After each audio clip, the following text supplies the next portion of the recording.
Okay, hello, welcome back to Fantasy Premier League preparation for game week 12. It's basically nearly round the corner, starting tonight with Leeds versus West Ham. I'm going to be showing you my team selection, the transfers made and the captaincy role. So, game week just gone, managed to get 75 points, finally got it right with the transfers and the captaincy role. I hope to do it again. So in net, I still have Martinez. He did not play last week because match postponed due to the COVID outbreak. But Martinez, Aston Villa will be facing Wolves this week, so that'll be interesting. See how Martinez does. I still like him as a goalkeeper, and he's a fair price. Now, for the defence, I'm sticking with Robertson because, like I said from the very beginning, I like having him in my team, and he has gone up in price recently, so I'm glad I got him early on. They're facing Fulham, so I do feel there's a high chance of a clean sheet, and if not that, Robertson playing in an attacking role more this time to be able to get the assist and goals as he has done previously in the past.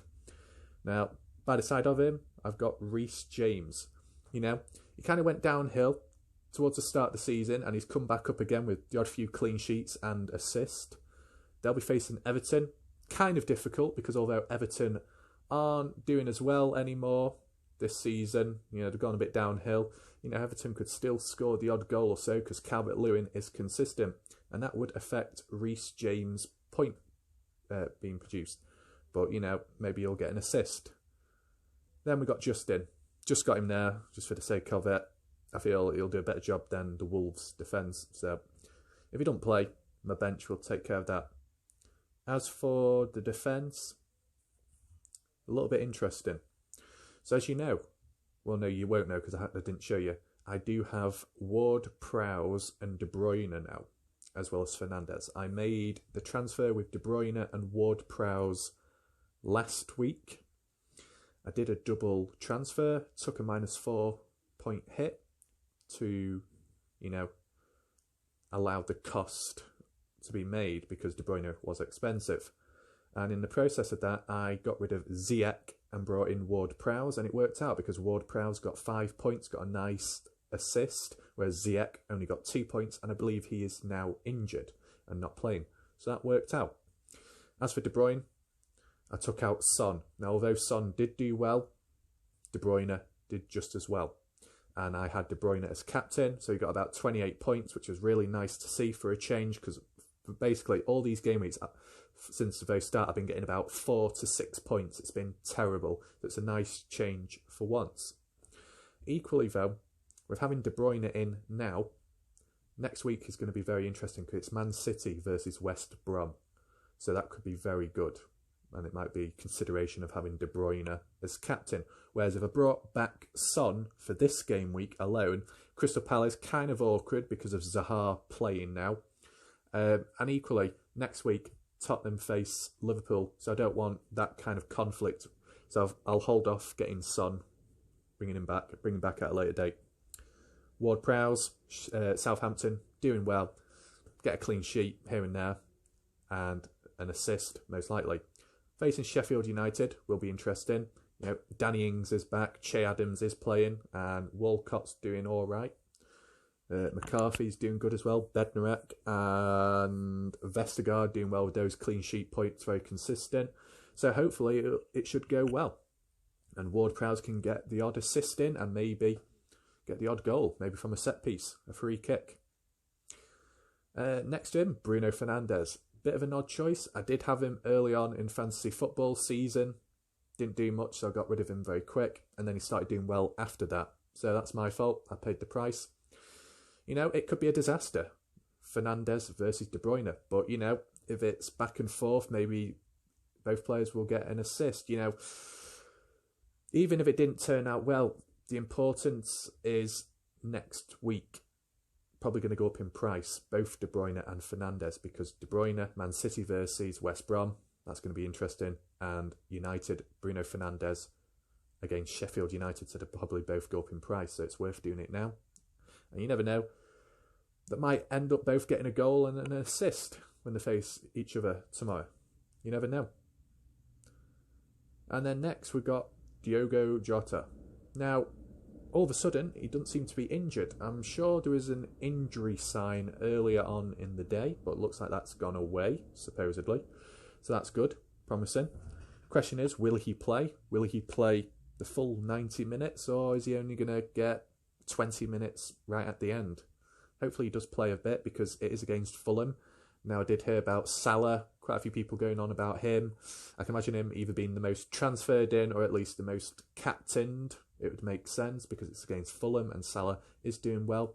But then equally, you've got to consider, how long will he be playing? Will he play all the way through, or will he be taken off, or is he going to be benched? Because with recently playing, is he going to be rested? Because it is an easier fixture in this Premier League match. Time will tell. And then up front, as you can see, another transfer has been made, a key one, I believe. Last week, I felt strong in bringing in De Bruyne. I felt it. And this time round, Wilson, I felt it again. Callum Wilson, 2 goals. Maybe 1 from the penalty. Maybe. But 2 goals. And if not that, 1 goal, 1 assist. I just feel it. Callum Wilson, back. Have him as captain. Let's see how he does. It's Newcastle versus West Brom. So, you know, kind of interesting. Like with City next week as well. And some other teams after that. So it'll be good to see. I'm having him as captain because this time round, I'm not comfortable with De Bruyne as being captain, considering they're facing United. And with having Bruno in, you know, it could be 50-50. Maybe Bruno gets the higher points in. Maybe De Bruyne gets the higher points in. And if I get the wrong captaincy there, I do miss out. But at least with Callum Wilson, an individual player in a different club against maybe, you could call it a much easier fixture. So that's why I've done that. Now, the person who I did take out was Jamie Vardy. I only had Vardy for 1 game week, and it did work out all right. He got 8 points, would have got 9 if he didn't destroy that flag, or if the referee wants such a bitch. So, yeah.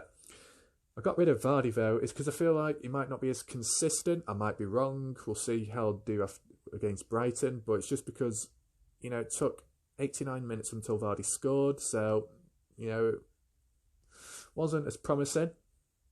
And for the price of him, 10.2 mil, and you got Callum Wilson 6.6. There's a big price difference. And with bringing in Callum Wilson, it enabled me to make the Bruno Fernandes transfer this week. So it helped distribute money for the best. Now, as you can see by the side, Calvert-Lewin facing Chelsea. Now, I feel Chelsea are going to beat Everton, because I don't think Everton are quite up to scratch right now due to the formation, the injuries of Digne and James Coleman, I believe. I think he's still injured. That led to the formation change. James Rodriguez isn't quite up to scratch. Yeah, that's another thing. I did get rid of James Rodriguez and I brought in Bruno Fernandes. I think that's correct. Yeah.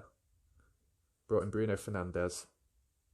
And I took out James Rodriguez. You know, James Rodriguez did do well at the start of the season, but he's dropped off since, getting 2 points every week.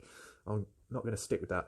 Whereas Calvert-Lewin, although as a team overall they've not been as successful in recent time, Calvert-Lewin, no matter win, lose or draw, Calvert-Lewin seems to score or get an assist. So that's really promising. I think it said something like out of the 11 games he played or so, he scored 11 goals or something. So that's really good. You know, I got him for a cheap price at the time, about 7.5 million. Before that, he was 7.3. I was a bit late, and yet now he's 8 mil. So he's shot up. So for the price of when I got him and the points he produces, he's like a Raul Jimenez from the past. So you can't go wrong. Now for Harry Kane on the side, he's also gone up in price. Keeping Harry Kane in, I really like having him. Did have him in the past, and I've kind of brought that back again. Now, yeah, missing the Son partnership in my team. But as I said, just for this 1 game week, considering the next fixture against Liverpool, didn't really want to go all in. You know, I've had some dodgy run-ins with Son. Sometimes I have him, he doesn't do well. Other times when I don't have him or get rid, he gets the points in. And the same with the whole captaincy role. It's a mess. So, kind of on and off type situation. But I think overall, I'm fairly happy with the team. You know, Martinez against Wolves, good goalie. Aston Villa are doing quite well. Wolves are lacking the odd few players. Justin against Brighton. Depends if Justin plays. If he doesn't, then it'll mean someone on my bench will replace. Justin hasn't really done really much since. No clean sheets, no assist, no goals, nothing. But he's just in there because he's cheap and he plays. But depends what happens with Pereira since he's back. James, Everton, that'll be interesting. James is doing quite well still, and he is quite attacking at times. Robertson, same with him, and a good fixture. Ward-Prowse, I like having him in the team, should go well. Jota, providing he plays, should go well. Harry Kane, should go reasonably well, whether it's a goal and assist or one or the other, doesn't really matter. Calvert-Lewin, I find him consistent, regardless of the fixtures, difficulty or the easiness of it, doesn't matter. Callum Wilson, he's back, have him as captain, try something different, and let's see how it goes. And finally, De Bruyne, Fernandes face each other. If they can get an assist each and maybe a goal each or 2 assists, that'll be fine. It'll be good to see, because I feel City are performing well now. You know, they've got some of the key players back. Although Aguero won't be playing this week, Aguero, you know, has recovered from that injury or so. Did score in the Champions League when he was subbed on. So it is promising. De Bruyne is doing well again. You know, kind of went a little bit flat just for the odd few game weeks, but he seems to be back there again. The team seems quite good. Defensively as well, improved, not letting as many in as in the past. But then again, you could consider the Leicester game, which was a bit awkward, 4-2 losing. I think United, though, although they are a bit of a mess, sometimes they perform really well, other times they don't, and it's embarrassing. And defensively, they're not too great. Harry Maguire sometimes just simply stands there and almost like allows it in. So there is issues here and there. But I feel maybe United will be trying a bit harder this time, just for the sake of it, because they're out of the Champions League. Now they might suddenly decide to put some effort in, or it's strategically planned better this time. You know, that's what I can imagine. I think it's definitely going to be goals back-to-back, end-to-end. Don't know the true result there, whether it's a draw or a win. But nevertheless, as for the bench, last but not least, got Saiss, Semedo and Anguissa. Anguissa right at the end because I don't expect much from him. He does play though, and he is cheap. But Saiss and Semedo, I do feel like I want to get rid of them, if not just one of them. Definitely Semedo. You know, Semedo's all right, but 5.5 million for a player that isn't really doing much. I could get rid of Semedo, and I could bring in Curtis Zouma. Now I know Zouma is about 0.2 to 0.3 million dearer, but if I've got extra money in the bank, I'll be able to afford it, and I'll be getting more points in, more reliable. Semedo, can't remember what position he plays in real life. In the game on fantasy football, he plays as a fullback. So yeah, well, I think he's a fullback or centre-back, whatever. But he doesn't seem to be as attacking as like someone like Robertson. So yeah. And Saiss, off the radar, missing in action. Where the hell is he? I don't know. Maybe I haven't looked deep enough for the news, but he doesn't seem to be playing anymore, so that's a shame. So might have to get rid of those two, but I'll have to be done in time. And finally, yes, I did take a -4 hit, but I just felt it was necessary. At the end of the day, regardless of how Bruno Fernandes performs, I feel for the longer term, or for at least next week, it should work out. That's the way I see it. And yeah, I think that's about it. -4 hit. The only other 2 players I was considering bringing in was obviously Son, but then I realised next fixture isn't as good, so that ruled that out. The only other guy I was thinking of was Jack Grealish, because he is a good player. They are facing Wolves. Wolves are a slightly weaker team at the moment because of injuries and stuff. And then I thought, you know what, let's just try something a bit different. You know, instead of playing too safe, go in a little bit. You know, this isn't as risky as, let's say, oh, we'll bring in Mahrez this time and play triple captain. No, I'm not getting that risky. No. So yeah, talk too long. That sums it all up.